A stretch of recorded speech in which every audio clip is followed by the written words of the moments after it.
Du-Bois'. My father was Daniel Du-Bois, and my great-grandfather was Daniel Du-Bois.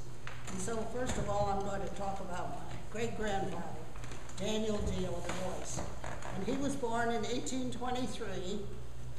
He married Esther Ann Hunt, who was from Plattekill, in 1853.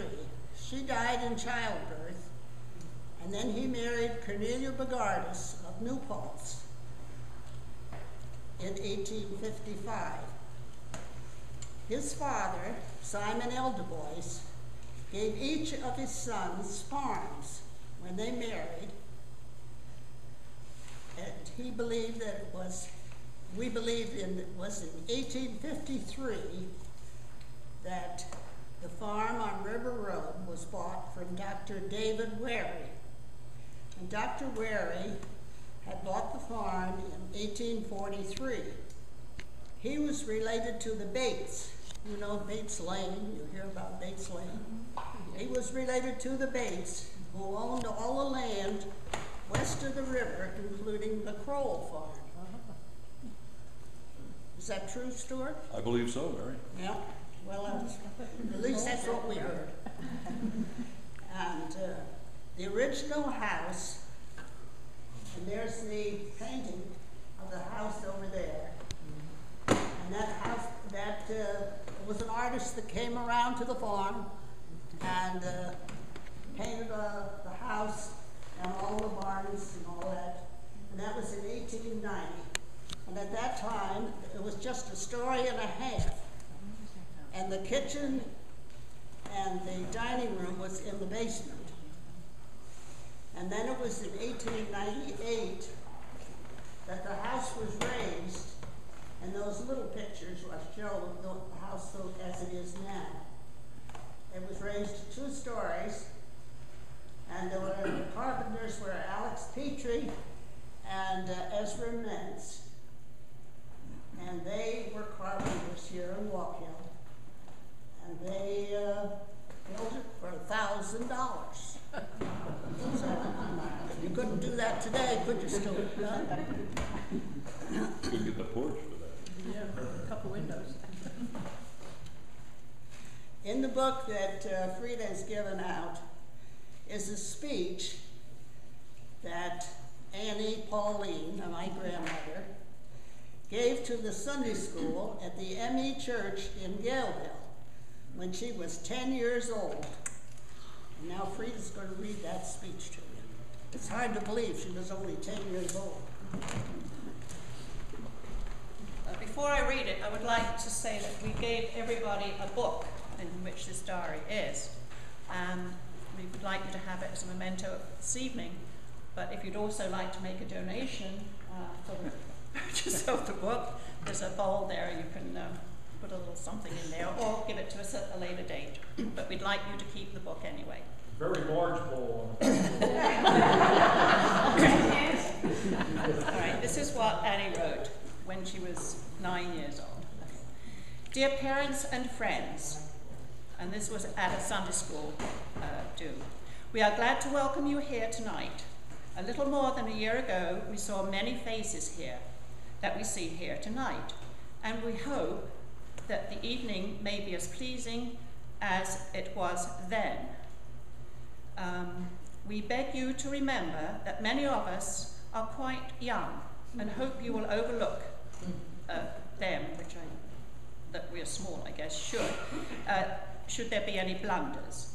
We do not claim to be perfect, nor do we expect to do as well as the older boys and girls. Yet we hope to do so well that you will think we have not wasted our time, and that our instructors have not been inattentive to our improvement. We take this as our motto. That which is worth doing at all is worth doing well. So bear in mind, please. By our own efforts and those of our teachers, we hope so to add to our little stock of knowledge that we may grow up and become useful men and women. On behalf of myself and mates, I thank you for coming here tonight, as it encourages us so much. We thank you for your kindness in sending us to this pleasant Sunday school. where we may learn the lessons of love, and in return for your goodness, we will not only try to interest you now, but will try so to live and improve our time and opportunities that we may at all times merit the approbations of our earthly parents and of our Father who art in heaven. So she wrote that at 9 years of age. She grew into a very prominent woman, I can tell you. So there you go, Mary. I had a pretty smart grandmother now, didn't I? And now we come to the family of Simon and Annie, Pauline, and Gard and Ida, who are mentioned in the diary of 1887, 88, and 89. Anna and Ida were daughters of Harrison McElhone, and Simon and Gard, they called him Gard, but his name was Everett Bogardus, were sons of Daniel D. Du Bois and Cornelia Bogardus. And as Frida said, the sisters married the brothers. And Daniel D. Du Bois had died in 1887, so Simon and Annie and Cornelia lived on the farm at that time. And since Daniel D. had passed away early in 87, Simon and Gard had to take care of the administration of the estate and have the place inventoried. And someplace over there, I don't know where, you'll find an inventory of all the things that Daniel D. had. And Gard and Ida lived across the river at that time where Harrison McElhone had lived. And that place was across from the recycling place, and it was off of Albany Post Road there. And I understand that at one time it was Hoffmans that lived at that place. And then Harrison and his wife at that time had moved to Mountainville. And you'll notice in the diaries different places where you will see where Simon and Annie and Ida and Gard visited down in Mountainville. Ida and Annie were educated in Yaleville, and Ida played the piano and the violin. And Annie, she played the piano, and she painted landscapes. And I don't have any of the landscapes that she painted, but I just do have a plate there that shows just a small picture of the landscape that she did.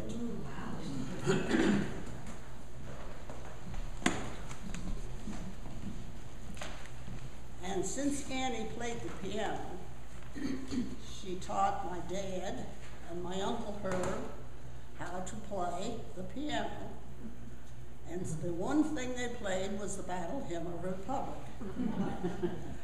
And so, at all the holidays, Thanksgiving and Christmas and Easter, why, at the end of the day, we'd always say, now, let's have the duet. And so, they'd get to piano, and they'd play the Battle Hymn of the Republic.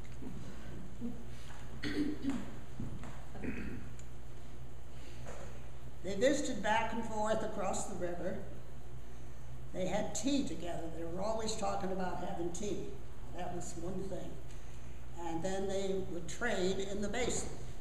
They would take their eggs that they had gathered in the chicken coop and take them into the basin and trade them.